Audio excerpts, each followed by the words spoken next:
Après une courte halte à la pointe du Hoc, un des principaux sites du débarquement des Rangers américains le 6 juin 1944, nous avons pris la direction de la pointe du Cotentin.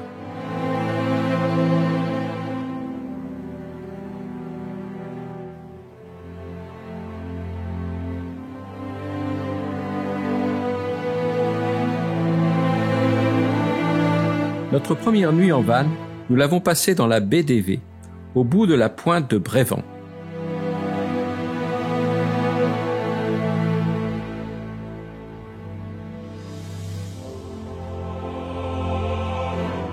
C'est un exutoire marin qui recueille les eaux de 4 fleuves séparés par de nombreux marais. La pointe du Brévent est un lieu magique, un bout du monde où se mélangent eau douce et eau salée, superbe spot, d'accès difficile, mais où nous étions seuls au monde.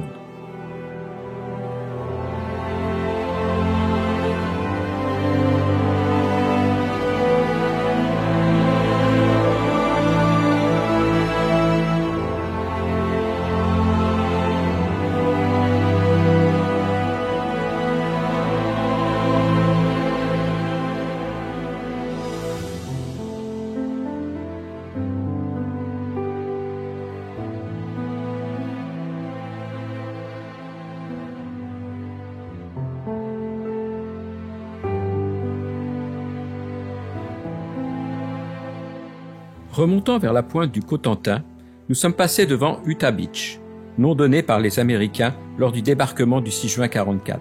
23 000 Américains ont débarqué ici, sur cette plage.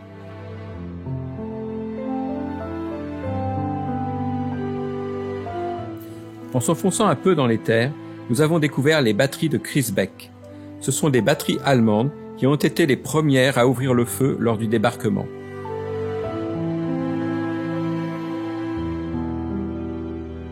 Elle possédait 23 bunkers souterrains. Cette batterie avait un intérêt stratégique. Avec ses canons d'une portée de 33 km, elle pouvait facilement balayer tout Utah Beach.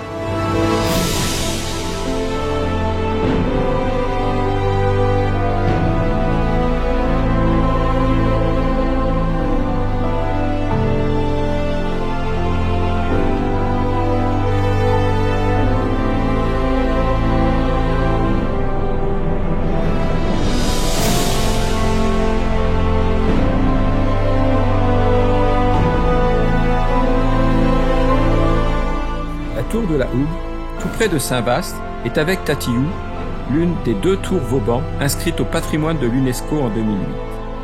20 mètres de haut, elle s'élève sur un promontoire de granit. Il existe un joli sentier pédestre qui fait le tour du fort de la Hougue.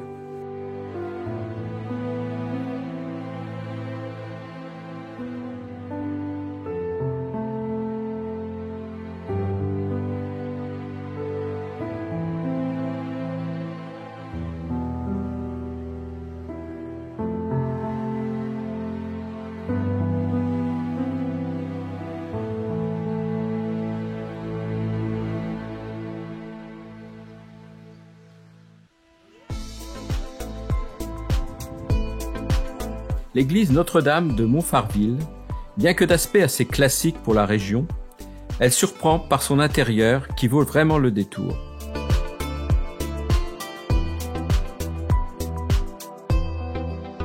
Guillaume Fasse a réalisé entre 1879 et 1881 18 tableaux représentant les scènes du Nouveau Testament. Ces tableaux sont très colorés et sont classés monuments historiques.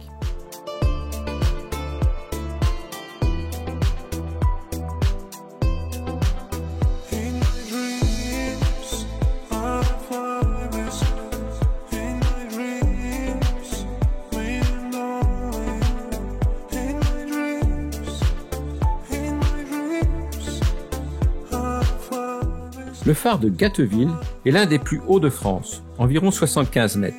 Il fut construit au XIXe siècle. Son faisceau porte à 56 km. Il est dit que ce phare possède 365 marches, 12 étages, 52 fenêtres, ce qui correspond aux jours, mois et semaines d'une année. Nous avons dormi ici, face à ce phare majestueux à la tombée de la nuit.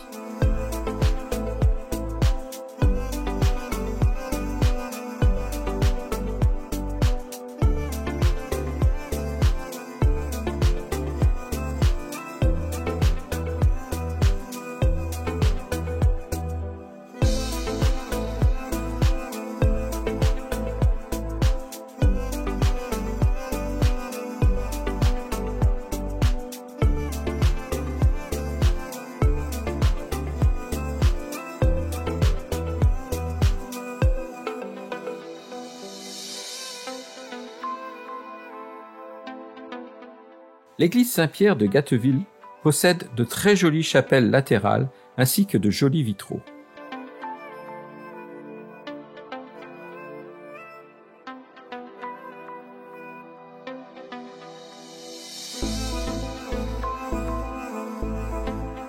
Le moulin à eau de Marie Ravenel possède une grande roue à auger de 3,2 mètres de diamètre. Il date du XVIIIe siècle et il a été restauré et fait partie du patrimoine du Cotentin avec ses jolis toits de chaume.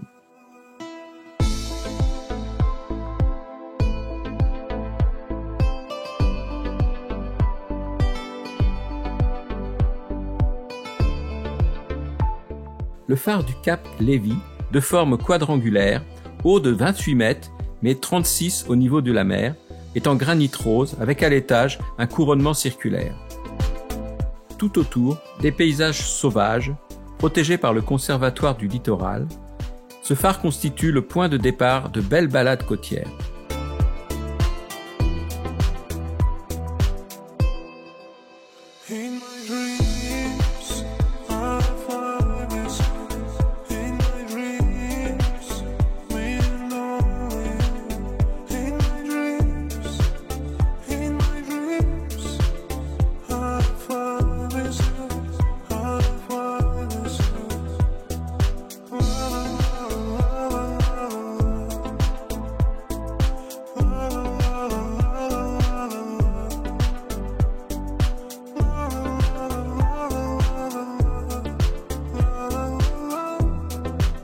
À quelques bonnes enjambées, le fort napoléonien du Cap Lévy. Il date du XIXe siècle. Ce fort avait une capacité de 1500 kg de poudre et pouvait abriter 15 hommes. Il a été transformé aujourd'hui en maison d'hôte.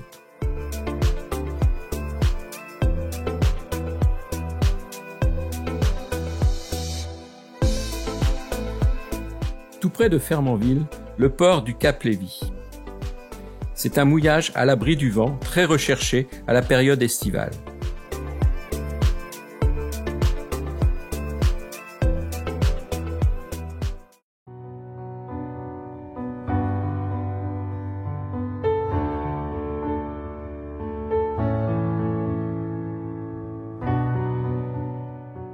La crique de l'Anse du Bric est une petite pépite située entre deux falaises. C'est une plage sauvage charmante.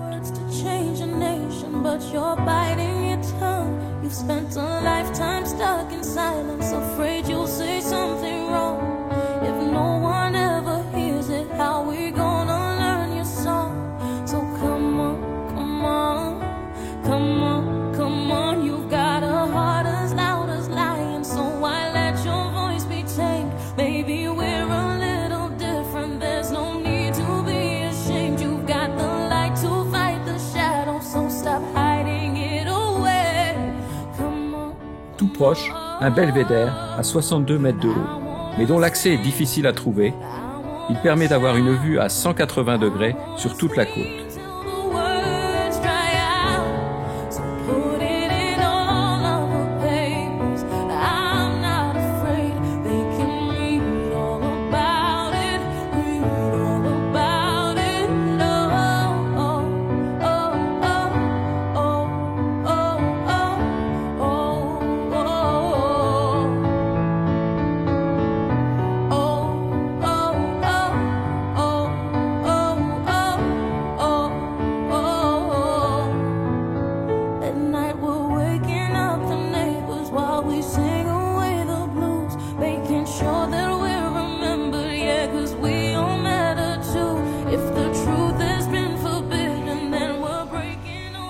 Cherbourg. Le parc Emmanuel Lié est un joli parc d'1 hectare. Il est célèbre pour sa végétation tropicale, ses serres abritent plus de 400 variétés de plantes.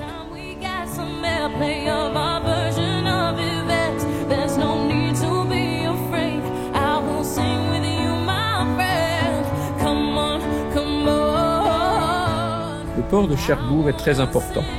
C'est à la fois un port de plaisance, de pêche, de commerce et aussi de croisière.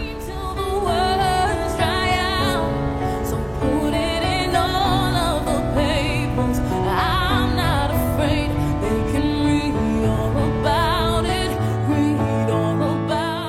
la Cité de la Mer, à ne pas manquer sous aucun prétexte.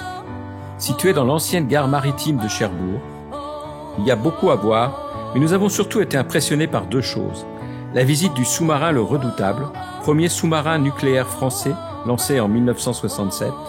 La visite est complète.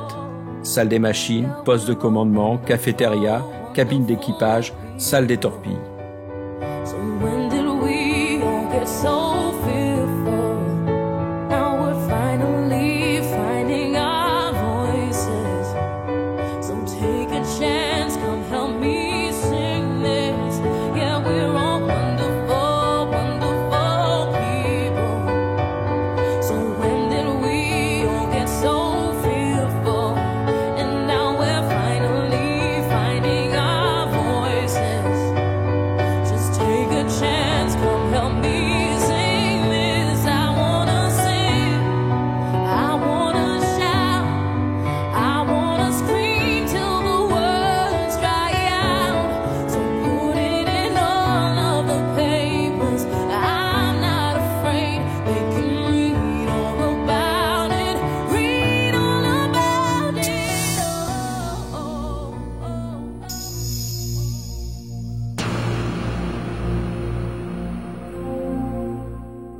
La seconde chose impressionnante à voir, c'est l'océan du futur. Sur 3 étages, 17 aquariums immenses, éblouissants et de couleurs très vives.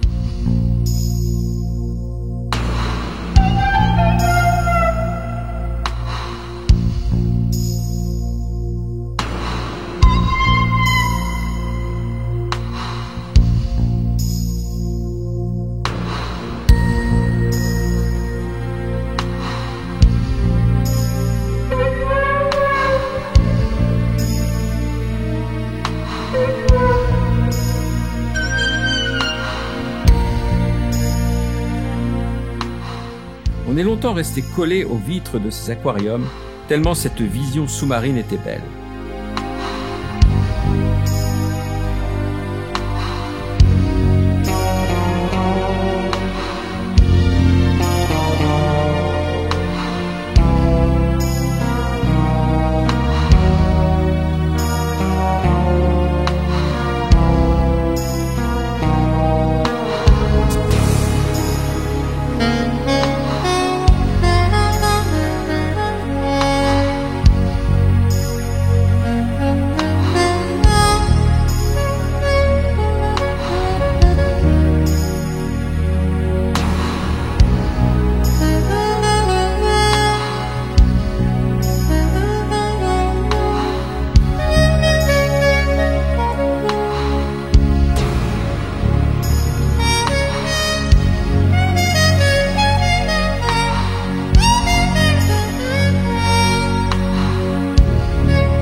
Nous sommes dirigés ensuite vers le cap de la Hague. Ce cap est constitué de falaises escarpées entrecoupées de petites criques. Le GR 223 en fait le tour. Landemer est le premier point de vue sur les côtes du cap de la Hague. Mais par la suite, en suivant le chemin douanier, de superbes paysages se sont succédés devant nous.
En soirée, nous avons trouvé un superbe spot tout près du sémaphore de Jardeheux-Guidulville.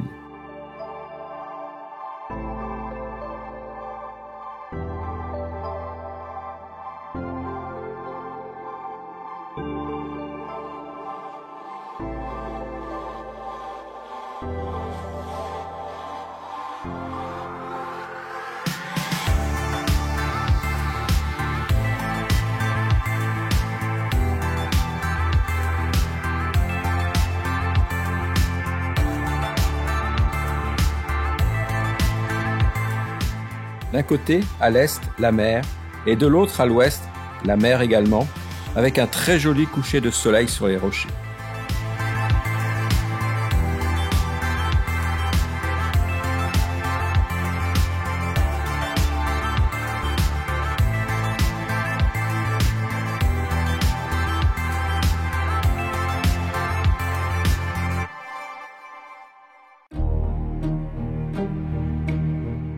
Le lendemain matin, un arrêt à Port-Racine, le fameux plus petit port de France.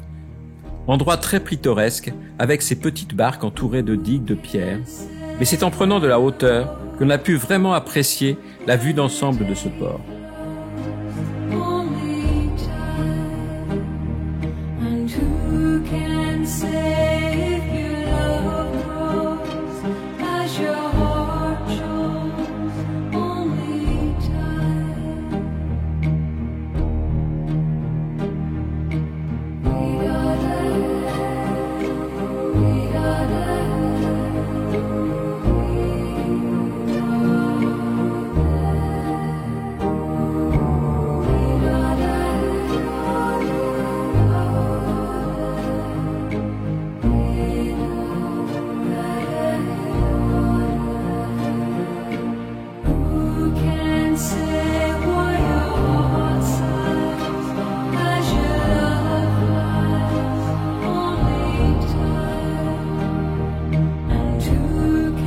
Poursuivant notre circuit, nous sommes arrivés au phare de Goury, appelé également phare de la Hague.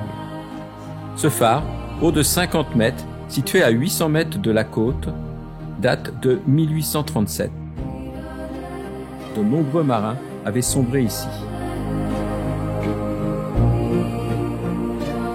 Le courant des marées est l'un des plus forts d'Europe, le Raz Blanchard.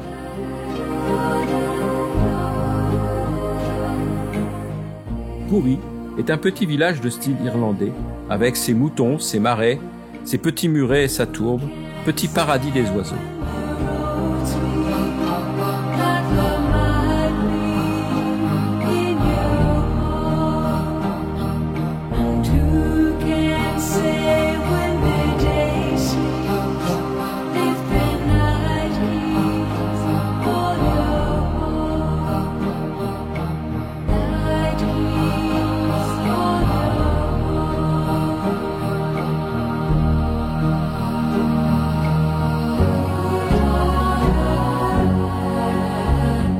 Nous sommes passés ensuite sur la côte sud avec la baie des Calgrins.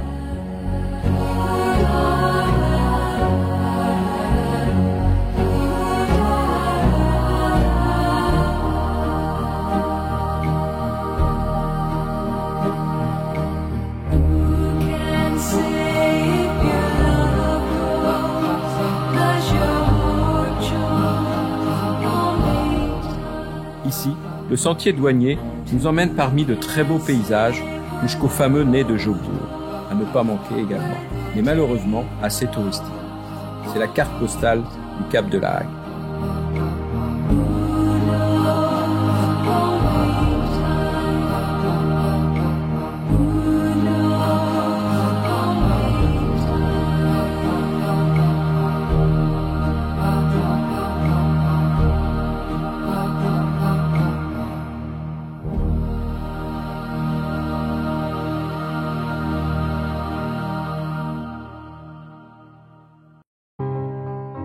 La réserve naturelle de Vauville est un espace de 60 hectares. Il est constitué d'une vaste mare d'eau douce, isolée par un étroit cordon de dunes et d'une belle plage de sable fin. Elle accueille plus de 23 000 espèces d'oiseaux.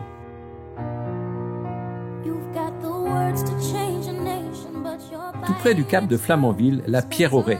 C'est un chaos granitique naturel composé de 3 roches en rectangle qui en soutiennent une 4e.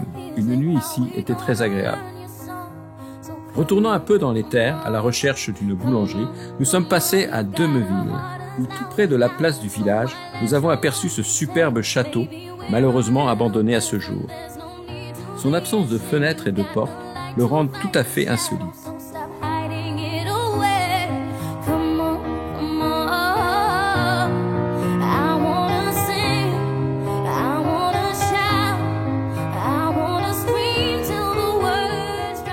Saint-Germain-sur-Haye possède un paysage varié avec des dunes, mais aussi des bancs sableux, de prés salés et des roches.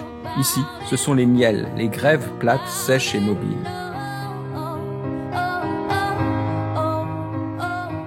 Le château fort de Pirou date du XIIe siècle. C'est un bel ensemble architectural médiéval implanté sur un site viking. Il est entouré de douves et de portes fortifiées.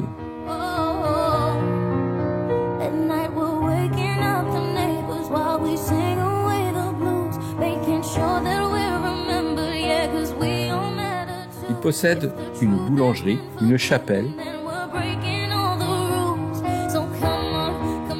une salle avec une broderie, un peu similaire à celle de la tapisserie de Bayeux. Elle relate l'épopée normande en Italie. Elle possède aussi un chemin de ronde et de superbes toitures de schiste.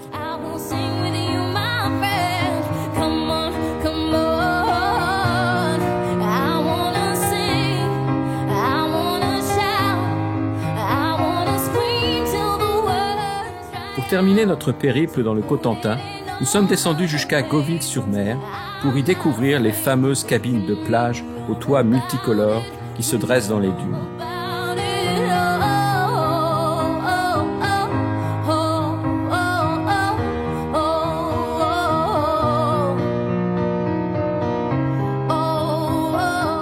Implantées par les premiers touristes il y a près d'un siècle,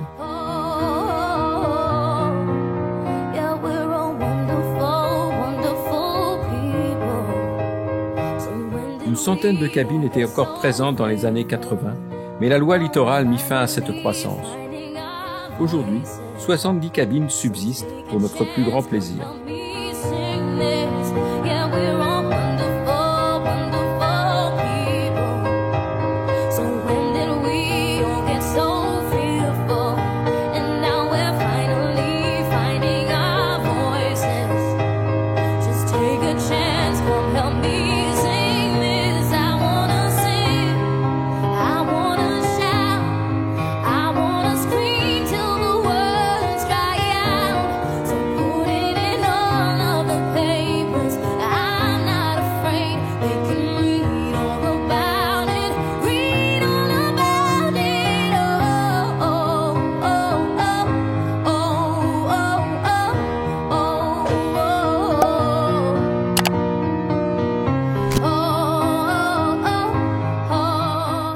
Pour terminer, voici quelques clichés de ce superbe périple en van autour de la pointe de Cotentin.